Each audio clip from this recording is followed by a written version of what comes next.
there was a problem with saddlebreds up in the Pennsylvania area. They were going through an auction, and a lot of them were being purchased, sent to Canada and Mexico for slaughter.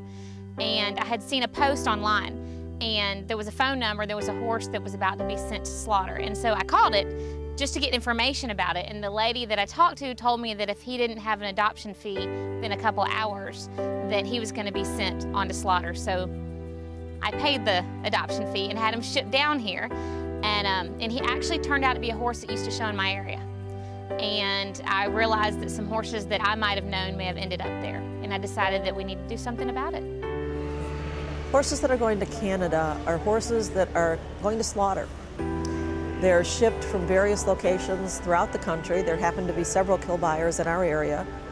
They all bid against each other at the sale, and then high bidder gets the horse and ships it off to the plant that they deal with. You know, it's horrible, and it's horrible for our breeds, not just ours. And I'm not going to sit here and bang on the Amish people, but they are a group of people who enjoy the saddle horse and the standardbred as they're driving horses. It is a way of life for them. They're a tool. And so that tool is utilized as long as it's useful, and when it's not, it's disposed of. I mean, it's just reality. And there are other situations that do not involve the Amish, and a lot of people don't like to realize that. There are people who raise more horses than they're capable of feeding, and or get in trouble financially and they can't feed their horse and they don't call for help, or they don't know that they can call for help. Horses leaving the show horse industry or leaving the saddlebred industry altogether has been a little bit of a dark secret, and I think people didn't really understand. They thought their horse was so nice, when they sold it, they didn't have anything to worry about, and they've realized that over time, Saddlebred Rescues pulled some of those out of the kill pen, so there's no horse that's immune. Sir Old Guy. Sir Old Guy was so starved when we purchased him at the sale. Our vet did not think he would even live. With a week of intensive care, this wonderful old horse not only lived, he thrived. After 6 weeks, Sir looked like a different horse. He is now living in St. Louis, Missouri as a companion animal. Sir Old Guy will never go hungry again. We have a very good working relationship with the Amish. We have Amish calling us when they have horses that they want to find homes for. We have Amish stop us when we're at the sale to show us horses and ask us if we would be interested in buying their horse, or in some cases, they give us their horse because they like them that much, but they're done using them. They can't handle the trips that they need to make, which could be typically up to 17 miles one way.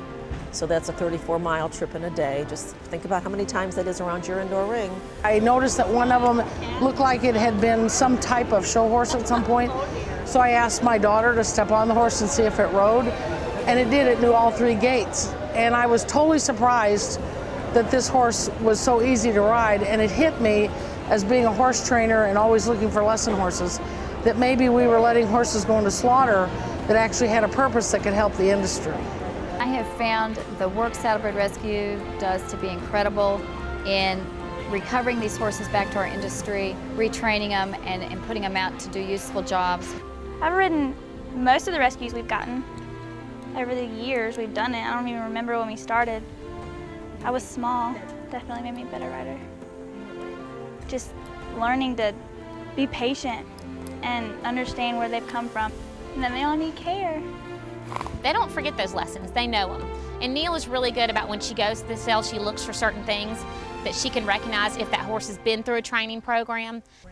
Miley has been at the barn about 6 months, and I started riding her like a couple weeks when she got here, because we didn't really know how she was gonna be, but she was really good the first time, surprisingly. Her progress has come so far from when she first got here. She was so skinny. Oh, thank you. And she just acted really scarce around people, like they had hurt her and stuff. But now, she's a brat. She's everybody's favorite. All the little kids love her just because she's little and she's black. And they like her name. All the little kids named her. Say, I'm everybody's horse. She's shared.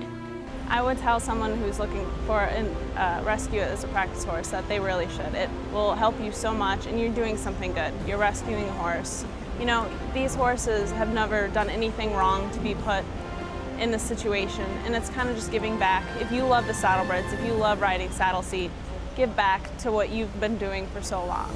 If you have a lesson program, come take a look. There are just tons of horses available for beginners, academy riders.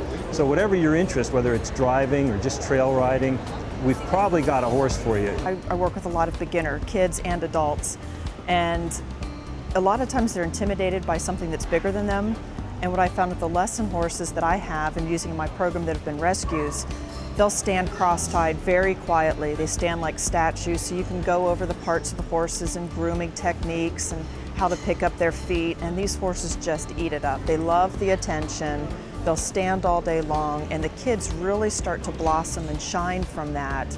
About, I would say 50 to 60% of our costs of rehabbing, acquiring and rehabbing a horse are recovered in the adoption fees. Our adoption fees, I think, as Neil and Pat may have mentioned, are not high. We try to make it affordable, both for the trainers and instructors as well as families to adopt the horses out.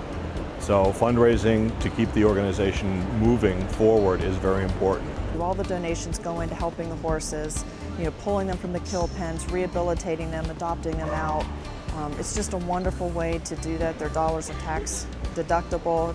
It's a 501c3 organization. So anything they can do with donations, supplies, just volunteering, being able to lay over a horse or help with transportation when need be. It doesn't take that much time, and it is rewarding. When you see these horses, it truly is rewarding. If somebody wants to adopt a saddlebred from Saddlebred Rescue, they can go on our website, which is www.saddlebredrescue.com, and there's a section there that has available horses. They can look at those available horses. If they see something that interests them, they can contact us. The information's all on the website. Our adoption form is on the website under downloads. Just copy it, paste it into a Word document, paste it into an email, send me the information. They need to call me, and we need to discuss what it is they're looking for so that we can fit the right horse to them. I might not have it today, but I might have it tomorrow. I never know when I'm getting horses in. I can get horses in based on how quickly I can place the ones I have. We have great volunteers that donate almost 100% of their time to this organization. All the money goes to the rescues. Neil and Pat will go up to an auction and they will purchase the rescues. The rescue gets home, gets vet care. A lot of times it'll come with a Coggins, which is required. They'll get their feet done, their teeth checked out, a digestive supplement sometimes if they need it, if they're thin, and then they will be ridden so that we can place them. We don't want to be one of these people that are online and people just see a picture, take the horse, ship it home, and it's not right for them. We want this horse to go to its forever home or a very useful home.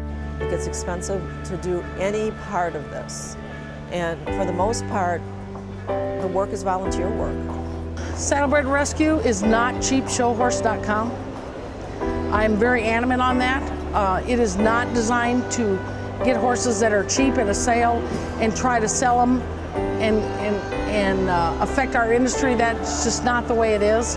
Saddlebred Rescue is about taking responsibility of the horses that we have bred and used and sold and closed our eyes about where they go.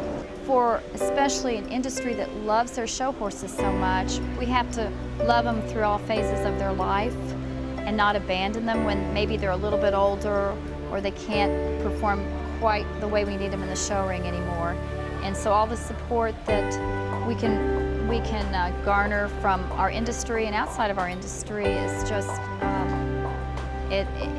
it's just the right thing to do for an animal that's given so much to all of us.